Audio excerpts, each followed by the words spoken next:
Tiwari block की एक लड़की कछार डेरा में ब्याही थी और उसका मायका है बहिंगा। उसको ससुराल वाले 11 तारीख को मार डाले हैं। 12 तारीख को उनको पता दिया गया है। वो 12 तारीख को जब ससुराल गए हैं तो उनकी लड़की वहाँ नहीं मिली है। फिर उन्हें जाके बांदा में पता किया है तो वहाँ चीर घर में मिली है। और इसके बाद उन्हें पोस्टमार्टम करा के जब ससुराल पक्ष आए हैं, उनकी रिपोर्ट थाने में दर्ज नहीं हो रही 3 दिनों से। उन लोग बहुत परेशान हैं। आज उसी खबर को हम ससुराल पक्ष से पता करने जा रहे हैं, जो कि वहाँ कछार डेरा के लिए कोई रास्ता नहीं है। आज हम नदी पार करके पता करने जा रहे हैं। देश में 2013 से 14 के बीच 24,771 मौतें दहेज हत्या की थी, जिनमें से 7,048 मौतें अकेले उत्तर प्रदेश में हुई थी।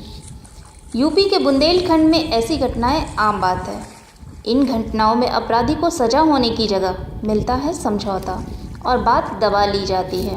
इन घटनाओं की मुख्य वजह दहेज और घरेलू हिंसा को हमेशा छिपा लेना है। बांदा के जसपुरा में 27 साल की उमा की मौत हुई। वहीं चित्रकूट के मानिकपुर ब्लॉक की रतिया की हत्या कुल्हाड़ी से काट के कर दी गई। इन दोनों ही घटनाओं में वजह घरेलू हिंसा और दहेज उत्पीड़न था। इसी तरह की घटना बांदा जिले के गांव कछार डेरा में सामने आई, जहां संगीता की मौत 11 अप्रैल को हुई। पर मायके वालों का कहना है कि उनकी बेटी को दहेज के लिए परेशान किया जा रहा था और इसके चलते ही उसकी हत्या कर दी गई है। वहीं ससुराल वालों का कहना है कि संगीता ने आत्महत्या की है। कैसे पाए हैं लड़की को, किस तरह की स्थिति में? भाई जब इनका फोन आया है 4 साढ़े 4 बजे, हम खेत से आए थे तो रोने पीटने लगी। वही 4-5 का समय था कि क्या हो गया, तो कह रहे कि वो फांसी लगा लिए हैं। फोन में आया है इनके फोन में। हम यहाँ से गए हैं सब लोग, तो फांसी में नहीं थी, वो सिर्फ जमीन में पड़ी थी, बेड के बगल में पड़ी थी, घसीटी वैसे पड़ी थी। तो कुछ निशान दिखाई हाँ, उसमें खूब शरीर में चोट के निशान थे। तब बंद ये पत्थर और डंडों और ईंटों की मार थी उसमें।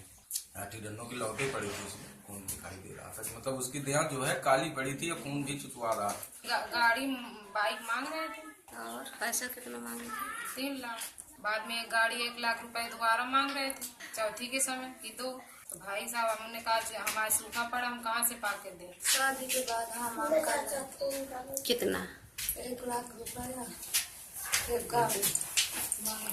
संगीता के ससुराल वाले जिस खूंटी से फांसी लगाने की बात कर रहे हैं, उसकी लंबाई संगीता की लंबाई से कम थी, जिसमें फांसी लगाना मुश्किल था।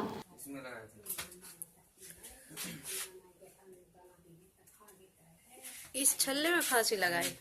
इस घटना में मायके वालों का आरोप है कि पुलिस एफआईआर न लिखकर उन पर समझौता का दबाव बना रही थी, पर बड़ी मुश्किल से 18 अप्रैल को एफआईआर दर्ज हुई।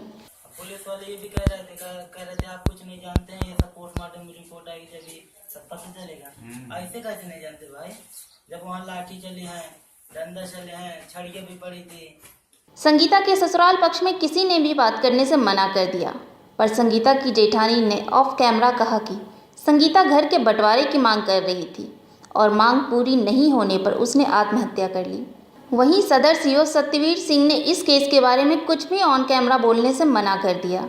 साथ ही ऑफ कैमरा बोला कि उन्हें ऐसे केसों को संभालना आता है और अगर कोई समझौता हो भी रहा था तो वह पुलिस के संज्ञान में नहीं है। डॉक्टर पुलिस सब माने हैं, तो हम सीबीआई जांच करवाना चाहिए। हमारी सीबीआई जांच हो, अन्याय मिले, जो जिसने जैसा कर्म किया है उसको ऐसे फल मिलना चाहिए।